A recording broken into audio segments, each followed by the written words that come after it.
एक सप्ताह तक लगातार गवई साहब सोशल मीडिया में ट्रेंड कर रहे थे और अब संजीव सान्याल जो प्रधानमंत्री जी के आर्थिक सलाहकार परिषद के सदस्य हैं, उन्होंने जो बात कह दिया है उससे पूरी सोशल मीडिया में उबाल आया हुआ है। संजीव सान्याल साहब ने कहा है कि भारत को विकसित भारत बनाने में जो सबसे बड़ी बाधा है वो भारत की न्यायिक व्यवस्था है, भारत का जुडिशियल सिस्टम है, और उस पर खूब लोग तालियां बजा रहे हैं, खूब उनके वीडियो भी शेयर कर रहे हैं। ये कड़वी सच्चाई भी है। भारत में 5 करोड़ मुकदमे पेंडिंग है और 5 करोड़ मुकदमों के कारण 5 करोड़ परिवार टेंशन में है, और 5 करोड़ परिवार का मतलब एक परिवार में 6 आदमी मान के चलिए तो 30 करोड़ भारतीय टेंशन में। और ये टेंशन केवल और केवल इस घटिया न्यायिक व्यवस्था के कारण है, घटिया प्रशासनिक व्यवस्था के कारण है। इसलिए मैं अपने माननीय सुप्रीम कोर्ट से, माननीय सभी न्यायमूर्तियों से, माननीय चीफ जस्टिस साहब से हाथ जोड़ के निवेदन कर रहा हूं, आप तत्काल एक सुओ मोटो पिटीशन रजिस्टर करिए, justice with in year, justice for all. आप बहुत बड़ा कल्याण कर देंगे देश का अगर ये आपने एक छोटा सा प्रयास कर दिया। माननीय सुप्रीम कोर्ट बहुत सारे मामलों में सुओ मोटो पिटीशन लेता रहता है, बहुत सारे मामलों में सुओ मोटो पिटीशन रजिस्टर करता है। मैं एक बार हाथ जोड़ के निवेदन कर रहा हूं, एक पिटीशन रजिस्टर करिए, justice with in year, justice for all. केंद्र सरकार को नोटिस जारी करिए, सभी राज्य सरकारों को नोटिस जारी करिए, सभी हाई कोर्ट को नोटिस जारी करिए, सभी चीफ सेक्रेटरीज को नोटिस जारी करिए, सभी देश भर के जितने एडवोकेट जनरल हैं, एडिशनल एडवोकेट जनरल हैं, उनसे ओपिनियन लीजिए। Attorney general, solicitor general, additional solicitor general से ओपिनियन लीजिए। देश में जितनी बार हैं उन बार से ओपिनियन लीजिए, और 1 महीने तक लगातार इसी justice with in year, justice for all पे सुनवाई होने दीजिए। स्वाभाविक सी बात है, 100 सजेशन आएंगे, 150 सजेशन आएंगे या 200 सजेशन आएंगे। उस 200 सजेशन में कुछ ऐसे भी होंगे कि भाई ये काम सरकार को ही करना पड़ेगा, लेकिन उसमें आधे कार्य ऐसे हो सकते हैं जो माननीय सुप्रीम कोर्ट आर्टिकल 142 की पावर को यूज करके कर सकता है। बहुत सारे मामलों में जब कोई कानून नहीं होता, जहां वैक्यूम होता, जहां गैप होता है, माननीय सुप्रीम कोर्ट अपनी आर्टिकल 142 की पावर को यूज करता है और वहां पे गाइडलाइन बनाता है। बहुत सारे मामलों में हो चुका है। इलेक्शन रिफॉर्म के दुनिया भर के जजमेंट है जहां माननीय सुप्रीम कोर्ट ने जहां पे अपना जजमेंट दिया है और जब तक कानून नहीं बना जजमेंट चलता रहा। इसलिए अब समय आ चुका है कि जुडिशियल रिफॉर्म लागू करने पे, जुडिशियल चार्टर लागू करने पे माननीय सुप्रीम कोर्ट तत्काल कार्रवाई शुरू कर दे। अगर ये नहीं किया गया तो आम जनता का गुस्सा और बढ़ता जाएगा। आम जनता का गुस्सा बहुत बढ़ चुका है। वो तो कंटेम्प्ट ऑफ कोर्ट का एक डर है। न्यायपालिका के सामने लोग धरना नहीं देते, कोर्ट के सामने लोग धरना नहीं देते, लेकिन सोशल मीडिया में बहुत सारे लोग लिखते रहते हैं कि हम तो सुप्रीम कोर्ट सामने धरना देंगे, हम तो हाई कोर्ट सामने धरना देंगे। वो स्थिति ना आ जाए उससे पहले ही अगर माननीय supreme court justice with in year, justice for all पे सुओ मोटो लेके कार्रवाई शुरू कर देगा, डे टू डे इस पे हियरिंग शुरू कर देगा, बीच बीच में ऑर्डर पास करता रहेगा, गाइडलाइन बनाता जाएगा, तो लोगों के अंदर एक ट्रस्ट पैदा होगा, विश्वास पैदा होगा। भारत की जीडीपी जो बहुत तेजी के साथ नहीं बढ़ रही, उसका बहुत बड़ा कारण है अपना ये जुडिशियल सिस्टम। एक बार केस चालू हो जाता है, उसके बाद पता चला जो प्रोजेक्ट 500 करोड़ में पूरा होना था वो 2000 करोड़ के बाद में पूरा होता है। जब तक जजमेंट आता है तब तक वो टेंडर जहां 500 करोड़ का टेंडर था वो टेंडर फिर 2000 करोड़ में निकालना पड़ता है। ऐसे ऐसे सिचुएशन है। मैं कई सारे ऐसे ब्रिज को जानता हूं, कई ऐसे सारे सड़कों को जानता हूं, कई सारे ऐसे हाईवेज को जानता हूं जो कोर्ट के चक्कर में रुके और बाद में पता चला जब दोबारा टेंडर हुआ तो 4 गुना 5 गुना उसमें पैसा लगाना पड़ा। माननीय सुप्रीम कोर्ट से मैं एक भी निवेदन करना चाहता हूं कि आप इस गुलामी की न्यायिक व्यवस्था को बदलिए, गुलामी की सोच को बदलिए, ये गुलामी की छुट्टी वाला सिस्टम बदलिए। क्या जरूरत है? अरे दिसंबर में 1 सप्ताह की छुट्टी कर दीजिए, गर्मी में 1 सप्ताह की छुट्टी ले लीजिए। ये इतना लंबा इतनी 1-1 महीने की छुट्टी क्या जरूरत है? ये तो जैसे स्कूल बंद होते हैं, कॉलेज बंद होते हैं, उस तरीके से बंद हो रहा है। आखिर बाकी सारे डिपार्टमेंट पूरे साल चलते हैं ना। कम से कम 250 दिन हाई कोर्ट सुप्रीम कोर्ट को चलाइए, कम से कम 1500 घंटे हाई कोर्ट सुप्रीम कोर्ट को चलाइए।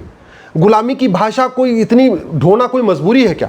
जब भारत का संविधान कहता है, आर्टिकल 351 डायरेक्टिव रूप में कहता है कि हिंदी को प्रमोट करना, हिंदी कनेक्टिंग लैंग्वेज है, महात्मा गांधी यही कहते थे। आज की डेट में केवल हिंदी है जो वास्तव में उत्तर से दक्षिण, पूरब से पश्चिम को जोड़ सकती है। तो कम से कम जो लोग हिंदी में बहस करना चाहते हैं उनको बहस की अनुमति दीजिए, करने दीजिए।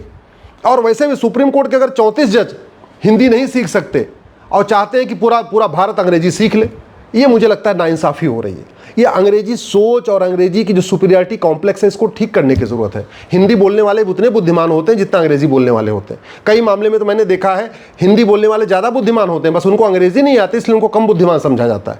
कम से कम इस सिस्टम को ठीक कर दीजिए, कम से कम बहस करने की अनुमति दीजिए। और अगर आपको नहीं आती हिंदी तो सीख लीजिए।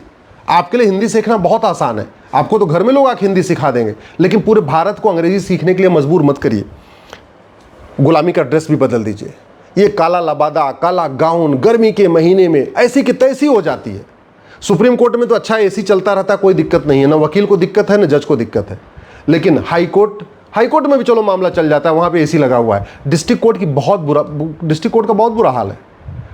जो तहसील है वहाँ तो और बुरा हाल है, काला काला कोट गर्मी के महीने में, जून के महीने में। अच्छा उत्तर भारत में चलो ठीक है, कश्मीर में ठीक है, आपके हिमाचल में ठीक है, उत्तराखंड में ठीक है। कभी तमिलनाडु के बारे में सोचिए, कभी केरल के बारे में सोचिए, वहाँ पे गर्मी क्या कैसी उमस होती है। कभी आप इधर असम के बारे में, बिहार झारखंड के बारे में सोचिए, उड़ीसा के बारे में सोचिए जरा आप रायपुर छत्तीसगढ़ बिलासपुर को देख लीजिए, क्या जबरदस्त उमस होती है, आदमी पागल हो जाता है। वकील एकदम उसी में सने सने कपड़े। भाई कोर्ट को कितनी बार ड्राई क्लीन कराएगा, नॉर्मल वॉश तो होता नहीं, कोर्ट को ड्राई क्लीन कराना पड़ता है, या तो फिर हर एक वकील 10-10 कोर्ट रखे। मेरा आग्रह है इस गुलामी की ना, जो गुलामी का जो ड्रेस है, जो गुलामी की लबादा है, इस लबादे के ऊपर चिंतन करिए। धर्म और रिलीजन का अंतर को समझिए। भारत का बहुत बेड़ा गर्क किया है माननीय जजों की इस गलतफहमी ने कि धर्म और रिलीजन एक समान होता है। धर्म और रिलीजन में ज़मीन आसमान का अंतर है। धर्म जोड़ता है, रिलीजन तोड़ता है, इसको समझिए। मेरी एक PIL चल रही है, वो अगर गूगल कर सकते हैं तो गूगल कर लीजिए। धर्म और रिलीजन के बीच में डिफरेंस बहुत बड़ा अंतर है, 20 अंतर मैंने अपनी PIL में बताया है। तो धर्म और रिलीजन को एक मत समझिए। जैसे सारे पेड़ एक समान नहीं होते, सारी नदियाँ एक समान नहीं होती, सारे पशु एक समान नहीं होते, सारे पक्षी एक समान नहीं होते, वैसे सारे रिलीजन भी एक समान नहीं होते, सारे मज़हब भी एक समान नहीं होते। क्योंकि रिलीजन मज़हब इंसानों के द्वारा शुरू किया गया, और जो इंसानों के द्वारा शुरू की गई चीज़ है वो कभी एक समान हो ही नहीं सकती है। तो ये गलतफहमी मत रखिए कि सारे रिलीजन एक समान होते हैं, सारे मज़हब एक समान होते हैं। सबसे बड़ी बात, माननीय प्रधानमंत्री जी बार बार लाल किले से कह रहे हैं गुलामी का नाम हटाओ, गुलामी का निशान हटाओ, गुलामी की कुरीतियाँ खत्म करो, गुलामी की कुप्रथाएँ खत्म करो। और जब वो लाल किले से कहते हैं 15 अगस्त के दिन, तो उस समय माननीय माननीय सुप्रीम कोर्ट के जज वहाँ रहते हैं। मुझे लगता है शायद वो मैसेज को समझ नहीं पा रहे। सरकार तो समझ गई आम जनता क्या चाहती है। माननीय प्रधानमंत्री इसको बार बार बोल भी रहे हैं, स्व को बढ़ाइए, स्वदेशी स्वदेशी, हर क्षेत्र में स्वदेशी। माननीय प्रधानमंत्री जी ने तो बाकायदा पिछली बार भी कहा था, पिछले वाले 15 अगस्त में भी कहा था कि गुलामी की एक निशान नहीं होना चाहिए।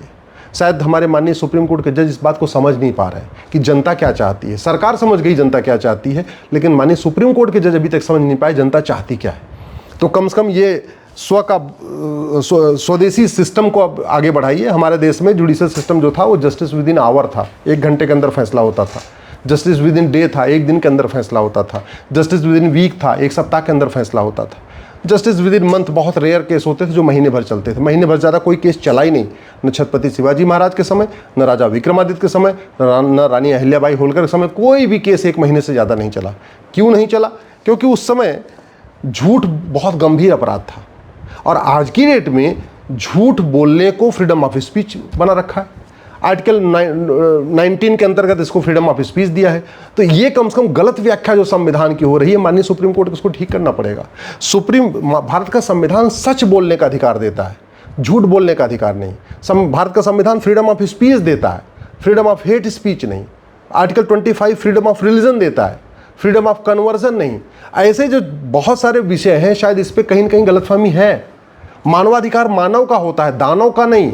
अब आप ये चाह रहे हैं कि नहीं, जो प्रक्रिया अपनाई जाएगी सामान्य व्यक्ति के साथ वही प्रक्रिया अपनाएंगे अलगाववादियों के साथ, आतंकवादियों के साथ, माओवादियों के साथ, नक्सलियों के साथ, फिर तो देश का कल्याण नहीं हो सकता। और एक बात और मैं कहना चाहूँगा, इस देश में संविधान का उपयोग करके संविधान को ख़त्म करने की बहुत बड़ी साजिश चल रही है। शायद हमारे माननीय सुप्रीम कोर्ट के जज इस बात से अनभिज्ञ है कि संविधान का उपयोग करके संविधान को ख़त्म करने की साजिश चल रही है। लोकतंत्र का उपयोग करके लोकतंत्र को खत्म करने की साजिश चल रही है।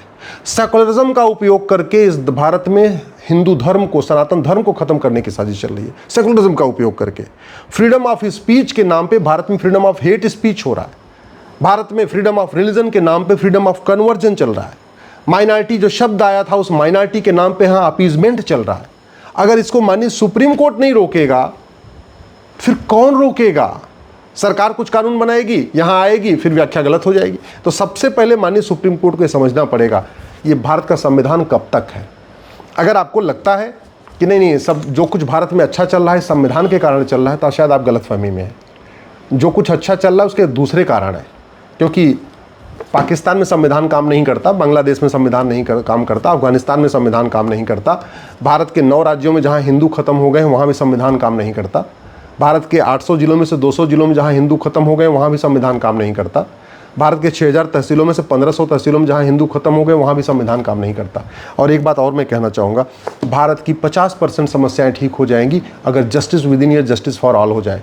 और मैं गारंटी के साथ कहता हूँ हर मुकदमे का फैसला 1 साल के अंदर हो सकता है अगर माननीय सुप्रीम कोर्ट इस झूठ को गंभीर अपराध घोषित कर दे, झूठी शिकायत को जघन्य अपराध माननीय सुप्रीम कोर्ट घोषित कर दे, झूठी गवाही को जघन्य अपराध घोषित कर दे, चीटिंग, फ्रॉड, फोर्जरी को जघन्य अपराध घोषित कर दे। और जो यहाँ पे जजेस को पावर मिली है कि कंसेक्टिव सेंटेंस देना है कि कॉन्करेंट सेंटेंस देना है, मुकदमों की जो सज़ा होगी वो एक धारा के बाद दूसरी धारा चलेगी, सारी धाराओं की सज़ा एक साथ चलेगी। अमेरिका में कंसेक्टिव सेंटेंस है, अलग अलग धाराओं में अलग सज़ा एक अलग अलग चलती है, इसलिए वहाँ 100 साल की सज़ा होती है, 200 साल की होती है, 500 साल की होती है, 1000 साल की सज़ा होती है। वो सिस्टम भारत में भी अपनाना पड़ेगा। माननीय सुप्रीम कोर्ट के जजों को समझना पड़ेगा, भगवान श्री राम ने कहा था सठे भय बिन होए न प्रीत, भगवान कृष्ण ने कहा था सठे साठ्यम समाचरित। माननीय सुप्रीम कोर्ट को समझना पड़ेगा सिंगापुर में सतयुग आज भी चल रहा है, भारत में कलयुग चल रहा है, क्योंकि हमारी न्यायिक व्यवस्था सड़ चुकी है। माननीय सुप्रीम कोर्ट को समझना पड़ेगा आज भी जापान में राम राज्य है, आज भी जापान विकसित देश है, सुप्रीम और भारत बदहाल है, फटेहाल है, अराजकता है, भ्रष्टाचार है, दुनिया भर की और समस्याएं चल रही हैं। क्यों? क्योंकि हम जस्टिस विद इन ईयर कर नहीं पा रहे हैं, हम फास्ट जस्टिस कर नहीं पा रहे हैं। अगर आज डेट में भारत में घूसखोरी है, कमीशनखोरी है, सूदखोरी है, मुफ्तखोरी है, मिलावटखोरी है, कालाबाजारी है, मुनाफाखोरी है, तो इसके लिए सुप्रीम कोर्ट भी जिम्मेदार है। आज की डेट में अगर भारत में गौ तस्करी है, नशा तस्करी है, सोना तस्करी है, मानव तस्करी है, हथियार तस्करी है, इसके लिए भी सुप्रीम कोर्ट जिम्मेदार है। आज भारत में गद्दारी है, जासूसी है, झपटमारी है, जाति का जहर घोला जा रहा है, भाषा का जहर घोला जा रहा है, क्षेत्र का जहर घोला जा रहा है, तो कहीं न कहीं इस संविधान की ठीक से इंटरप्रिटेशन करने में माननीय सुप्रीम कोर्ट फेल हुआ है। अगर आज भारत में माओवाद है, नक्सलवाद है, जिहाद है, मजहबी उन्माद है, अलगाववाद है, कट्टरवाद है, उसके लिए काफ़ी हद तक माननीय सुप्रीम कोर्ट जिम्मेदार है। अगर आज भारत में लब जिहाद चल रहा है, लैंड जिहाद चल रहा है, घुसपैठिए आ रहे हैं, धर्मांतरण हो रहा है, ज़मीनों पे कब्जा हो रहा है, हाईवे किनारे, सड़क किनारे, जंगल पे, हर जगह जो कब्जा होता जा रहा है, उसके लिए भी बहुत हद तक माननीय सुप्रीम कोर्ट जिम्मेदार है। अगर आज यहाँ झूठ फरेब है, घटतौली है, नक्काली है, डकैती है, चीटिंग है, फ्रॉड है, फोर्जरी है, हवालाबाजी है, कबूतरबाजी है, पत्थरबाजी है, साइबर फ्रॉड हो रहा है, उसके लिए बहुत हद तक माननीय सुप्रीम कोर्ट जिम्मेदार है। माननीय सुप्रीम कोर्ट किस लिए कह रहा हूँ, न्यायपालिका जिम्मेदार है। और उस पूरी न्यायपालिका को बदलना, जुडिशियल सिस्टम को बदलना, जुडिशियल चार्टर लागू करना, ये माननीय सुप्रीम कोर्ट का काम है। सुप्रीम कोर्ट अपनी शक्तियों का ठीक से उपयोग करे, भारत की बहुत सारी समस्याएं ठीक हो जाएंगी। भारत में सतयुग आ सकता है अगर सुप्रीम कोर्ट ठीक से अपना काम करे। अगर सुप्रीम कोर्ट अपनी शक्तियों का ठीक से उपयोग करे तो भारत में कलयुग खत्म हो जाएगा, सतयुग आ जाएगा। सुप्रीम कोर्ट अपनी शक्तियों का ठीक से उपयोग करे, भारत में सिंगापुर जैसी स्थिति बन जाएगी, जापान जैसी स्थिति बन जाएगी, अलगाववाद, कट्टरवाद, मजहबी उन्माद खत्म हो जाएगा, भ्रष्टाचार अपराध खत्म हो जाएगा। लेकिन उसके लिए माननीय सुप्रीम कोर्ट को justice with in year, justice for all लागू करना पड़ेगा।